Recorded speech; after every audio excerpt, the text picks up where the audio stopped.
Fala pessoal, seja muito bem-vindo aqui no canal Pensando as Escrituras. Hoje nós estamos começando uma nova série de vídeos chamada Teologia para Todos. Ao todo serão 13 estudos de temas teológicos atuais e o objetivo da série é abençoar a tua vida e trazer instrução bíblica e teológica. Então, vem junto comigo!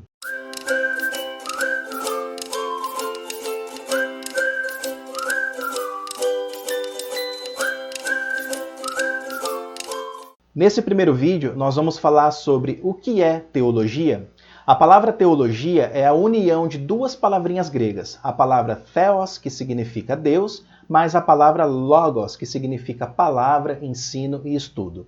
Então, nós podemos afirmar que teologia é a ciência que estuda o conhecimento de Deus e a relação de Deus com a humanidade e com o universo criado. O estudo sério da teologia deveria ser do interesse de todos os cristãos, porque afinal de contas, o conhecimento que nós temos de Deus ou o conhecimento que nós não temos a respeito de Deus afeta tremendamente a nossa vida cotidiana. É importante destacar, pessoal, que toda pessoa, sem exceção, faz teologia, ainda que inconscientemente.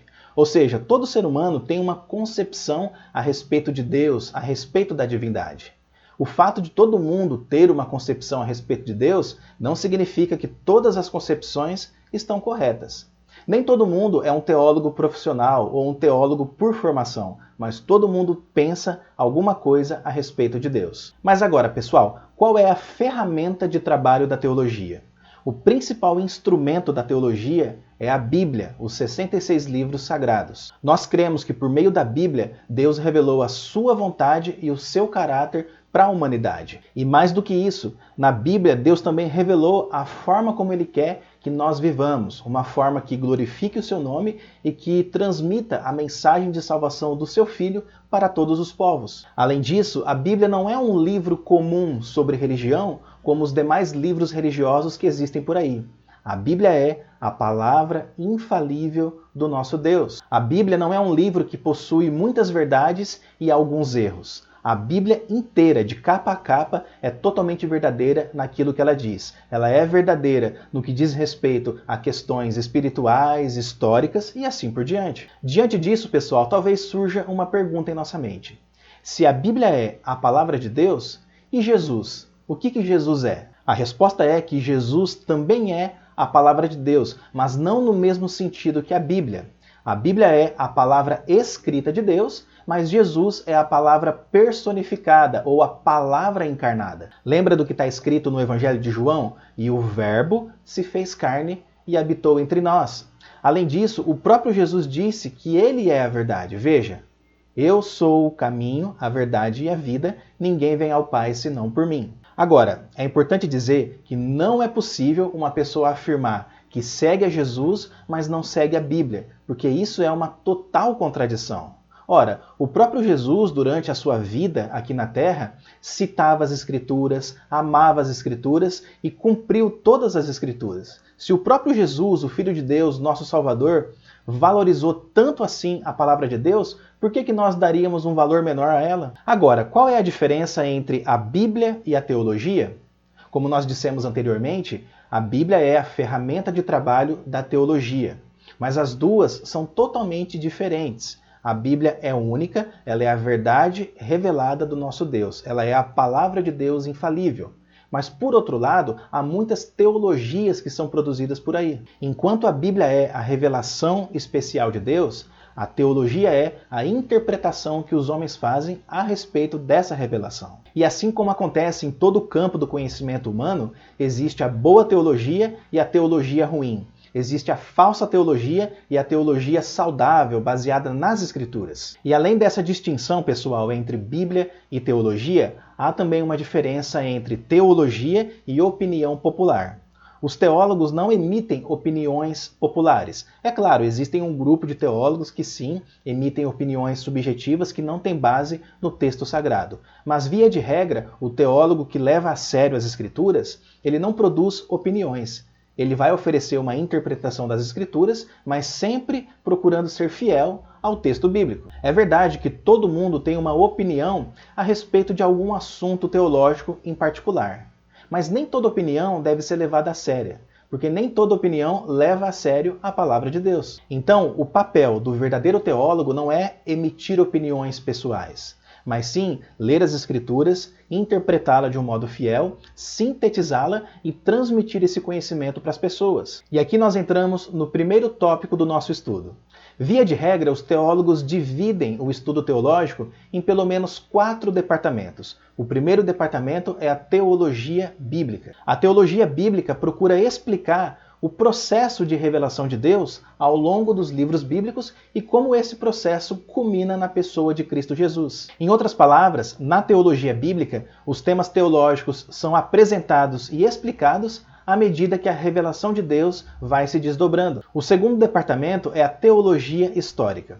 A teologia histórica procura estudar a história da Igreja desde os seus primeiros séculos até os dias atuais. E a teologia histórica é dividida em 2 subdivisões: história da doutrina e história da Igreja. É muito importante estudar o passado, porque quando nós estudamos a história, quando nós investigamos o passado, nós aprendemos com os erros e com os acertos daquelas pessoas que vieram antes de nós. O terceiro departamento é a teologia sistemática.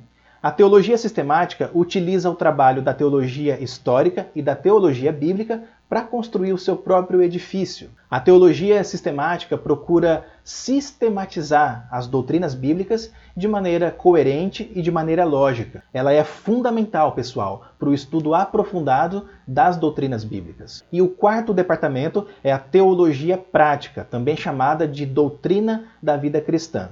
A teologia prática trabalha no aspecto mais aplicativo do conhecimento teológico. Em outras palavras, como que nós podemos aplicar em nossa prática cotidiana o ensino das Escrituras? E dentro da teologia prática, nós também estudamos outras disciplinas teológicas, como por exemplo, missiologia e homilética. E agora chegamos na segunda parte do nosso estudo. Podemos conhecer a verdade. Eu pergunto para você, você acredita que é possível conhecermos a verdade? Essa pergunta pode parecer óbvia, mas há pessoas que acreditam que não. O conhecimento está muito além da nossa capacidade de alcançá-lo. No entanto, a verdade pode sim ser conhecida. A Bíblia diz que a verdade é o resultado da revelação divina. Deus revelou a sua verdade para os homens. A Bíblia ensina que Deus revelou a sua verdade e revelou a si mesmo aos homens de 4 maneiras. A primeira delas é através da criação do universo. Olha o que diz Romanos 1, versículo 20. Porque os atributos invisíveis de Deus, isto é, o seu eterno poder e a sua divindade, claramente se reconhecem desde a criação do mundo, sendo percebidos por meio das coisas que Deus fez. Por isso, os seres humanos são indesculpáveis. A segunda forma que Deus se revelou à humanidade foi através da consciência humana. Olha só o que diz o texto. Estes, os gentios, mostram a obra da lei gravada no seu coração, o que é confirmado pela consciência deles e pelos seus pensamentos conflitantes, que às vezes os acusam e às vezes os defendem. Deus também se revelou aos homens por meio das Escrituras Sagradas. Veja, toda a Escritura é inspirada por Deus e útil para o ensino, para a repreensão, para a correção, para a educação na justiça, a fim de que o servo de Deus seja perfeito e perfeitamente habilitado para toda boa obra. E em quarto lugar, Deus se revelou aos homens por meio da pessoa de Jesus Cristo, que é o ápice da revelação. Veja, ninguém jamais viu Deus. O Deus unigênito que está junto do Pai é quem o revelou. Via de regra, os teólogos colocam essas 4 formas de revelação em 2 categorias. O universo criado e a consciência humana fazem parte da revelação geral. Ela é chamada de geral porque é dada a todos os homens sem exceção, crentes e incrédulos. Mas embora essa revelação seja dada a todas as pessoas, isso não significa que ela tem o potencial de salvar o pecador. Deus entregou a sua revelação geral para mostrar a sua existência aos homens e para torná-los indesculpáveis no dia do juízo final. Isso significa que ninguém vai chegar diante de Deus alegando que não conhecia nada a seu respeito, porque Deus revelou a si mesmo através da criação e através da consciência humana. Agora, as Sagradas Escrituras e a pessoa de Jesus Cristo fazem parte da categoria da revelação especial. Ela é chamada de especial porque ela é suficiente para conduzir os homens à salvação eterna. Na Bíblia, Deus revelou o seu plano redentor para a humanidade. Na Bíblia, nós somos informados de que o homem carece da glória de Deus e de que necessita ser perdoado pelo Senhor. E também nas Escrituras nós temos acesso ao sacrifício bendito e perfeito de Cristo Jesus. Sem a revelação especial de Deus, jamais saberíamos a respeito do sacrifício de Jesus. Se Deus não se revelasse nas Escrituras, jamais saberíamos como ser perdoados e salvos pelo Senhor. E chegamos finalmente no terceiro e último tópico do nosso estudo. O conhecimento produz liberdade. A Bíblia diz, pessoal, que o conhecimento de Deus produz liberdade. E conhecereis a verdade, e a verdade vos libertará. Se a verdade de Deus liberta o homem, isso significa que sem essa verdade, o homem se encontra aprisionado. Somente a verdade de Deus pode libertá-lo. Mas daí surge a pergunta, libertá-lo do quê? Em primeiro lugar, libertá-lo do pecado. Jesus disse que aquele que peca é escravo do pecado. E aqui ele se refere ao poder do pecado que domina aquelas pessoas que não o conhecem. Mas quando uma pessoa conhece a Cristo a partir da obra miraculosa do Espírito Santo, essa pessoa é liberta do domínio e do poder do pecado. Em segundo lugar, a verdade de Deus nos liberta do diabo. Diferente do que muitos pensam, aqueles que estão fora de Cristo são filhos do diabo e não filhos de Deus. Diante de Deus, essas pessoas são apenas criaturas e não filhos adotivos. Agora, pessoal, ser filho do diabo não significa necessariamente que a pessoa pratica rituais satânicos e faz pactos malignos. Significa, ao invés disso, que o diabo tem poder sobre essa pessoa porque essa pessoa não está firmada em Cristo. Em terceiro lugar, a verdade de Deus nos liberta dos prazeres pecaminosos. Nem todo prazer é pecaminoso, mas há prazeres que são pecaminosos. Quando nós conhecemos Cristo, que é a verdade de Deus, nós somos libertos do prazer pecaminoso. Todos nós também andávamos seguindo os desejos carnais, fazendo a vontade da carne e da mente. Em Cristo somos libertos desse tipo de prazer que desperta a ira de Deus sobre nós. E em quarto e último lugar, a verdade de Deus nos liberta da morte.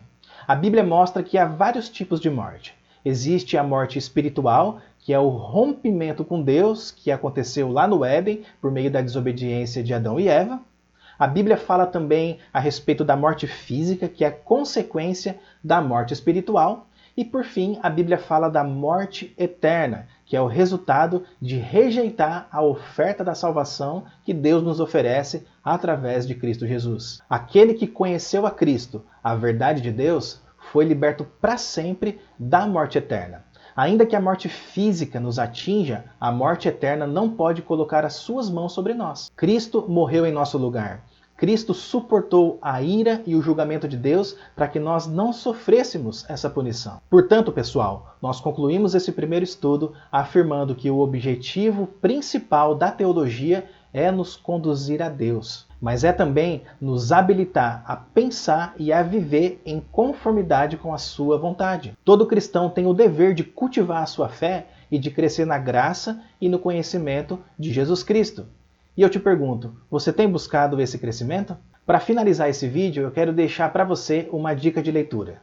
Trata-se do livro Iniciação à Teologia, um convite ao estudo acerca de Deus e de sua relação com o ser humano. Nessa obra, os autores corrigem vários equívocos relacionados ao estudo teológico e apresentam vários benefícios que nós podemos colher a partir do estudo sério da teologia.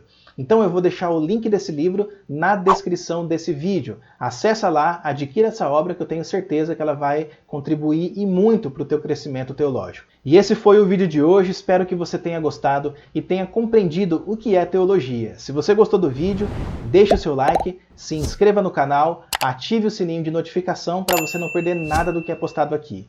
Todo dia, 6 horas da manhã, temos devocionais e toda terça e sexta, 18 horas, algum conteúdo sobre Bíblia, vida cristã ou teologia. Eu vou ficando por aqui, que Deus abençoe a tua vida e até a próxima!